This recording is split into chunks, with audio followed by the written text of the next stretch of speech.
Dans cette vidéo, nous allons commencer la modélisation de notre bâtiment.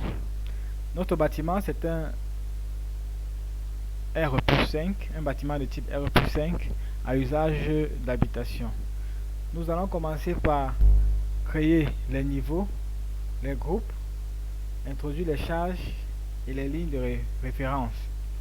Pour introduire les niveaux, nous venons dans le menu Introduction niveau dans l'onglet poteau. Nous cliquons sur niveau groupe, nouveau niveau. Comment voulez-vous introduire ces niveaux? Livre ou regroupé? Nous avons la possibilité de créer des niveaux libres et complètement indépendants. Ou alors nous pouvons regrouper les niveaux. Mais il faut noter que le programme admet jusqu'à 5 niveaux par groupe.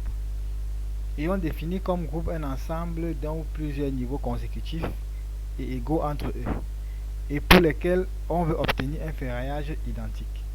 Dans les groupes de plusieurs niveaux, plusieurs aspects doivent être considérés. L'introduction des données est unique pour tous les niveaux du groupe. Les résultats qui apparaissent à l'écran correspondent à la courbe enveloppe de tous les niveaux. Le dimensionnement de tous les niveaux du groupe est unique.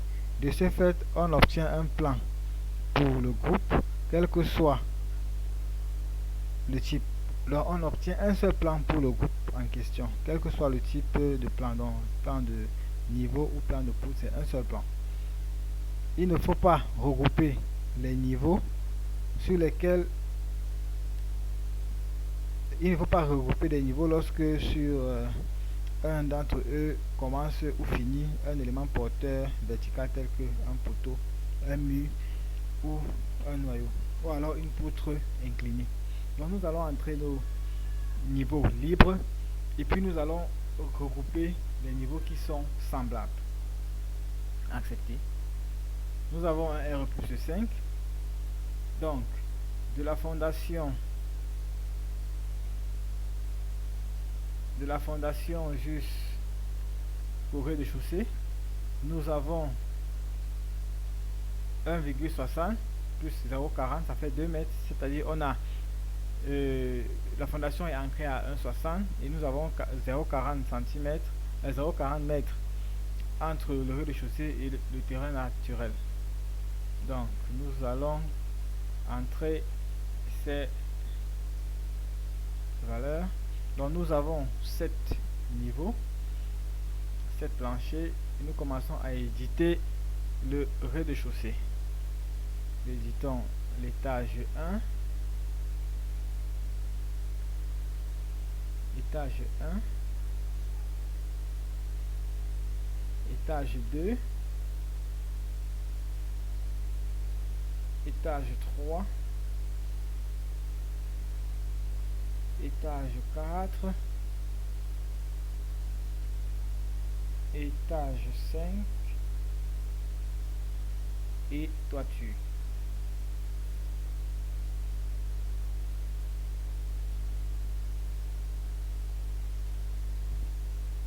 Donc nous avons 2 mètres au niveau du rez-de-chaussée et 3 mètres sur les autres niveaux. La hauteur des planchers c'est 3 mètres. Comme charge d'exploitation, nous avons deux types de charges. Les charges d'exploitation, les charges permanentes. Les charges permanentes ici ne tiennent plus compte du poids propre parce que le poids propre de la structure est déjà pris en compte par le logiciel. Donc ici par charge permanente, nous entendons par les charges, le poids des carreaux, la charge des carreaux de la chape du mortier de pose, l'équation mobile, la charge du faux plafond. Donc nous avons toiture comme charge d'entretien 1 kN. Pour les charges d'exploitation, nous allons utiliser la norme française NFP 06001 qui précise que pour les bâtiments à usage d'habitation et logement y compris comme aménageable, nous avons la valeur de 1,5 kN par mètre carré. Donc nous allons mettre 1,5. Ok, 1,5 kN par mètre carré. Et en termes de charge permanente, nous avons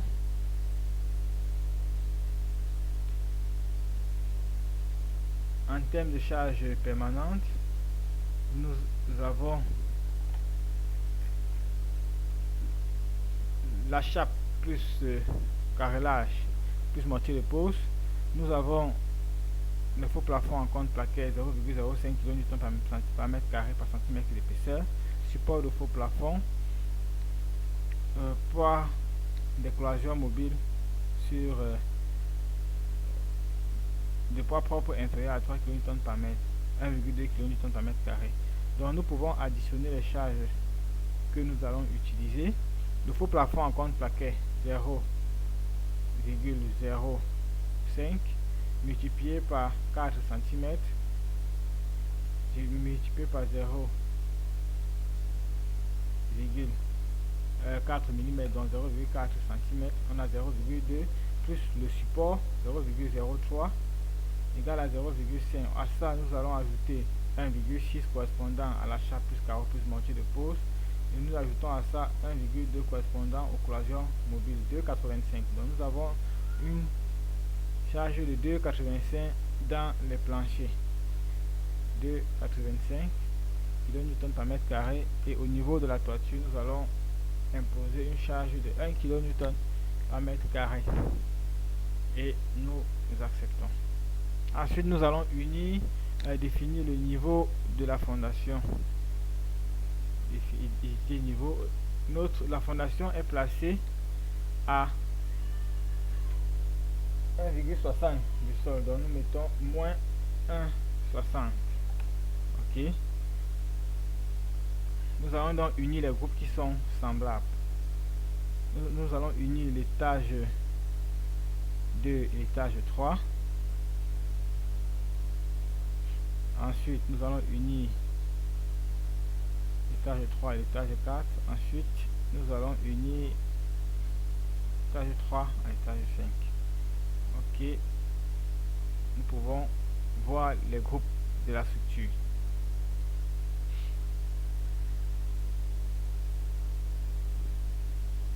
Après avoir introduit les niveaux, les charges dans les niveaux et créer les groupes, nous allons passer à présent à l'introduction des lignes de référence. Pour introduire les lignes de référence, nous venons dans Introduction, ligne de référence. Nous choisissons l'origine pour l'implantation. Donc, nous pouvons changer les coordonnées de l'origine.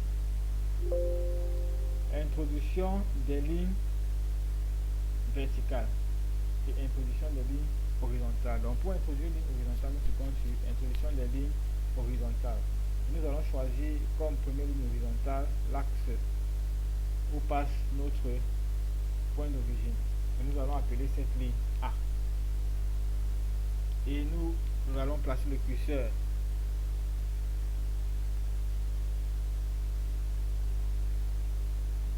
où nous voulons placer la deuxième ligne et préciser la distance entre la première et la deuxième ligne. Nous allons préciser 1,5 et nous allons appeler P.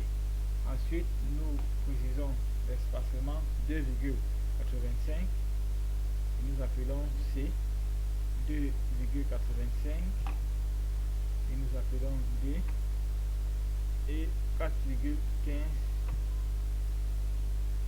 appelons E. Ensuite, nous allons placer les lignes verticales. Et nous allons procéder de la même manière. Donc, nous avons 4 que nous appelons 2, espacement de 4 encore, espacement de 2,65,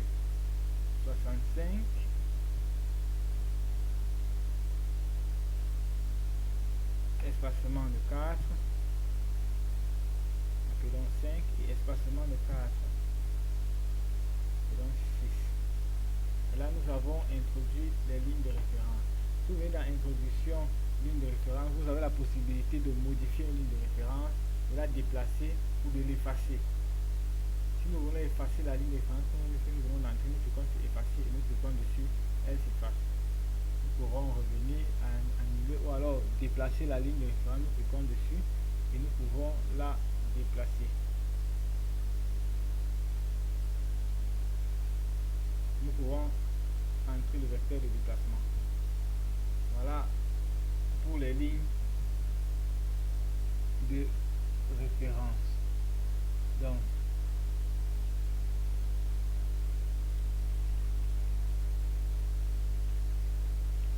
par la suite, nous allons entrer, importer les fonds de plan et entrer les poteaux.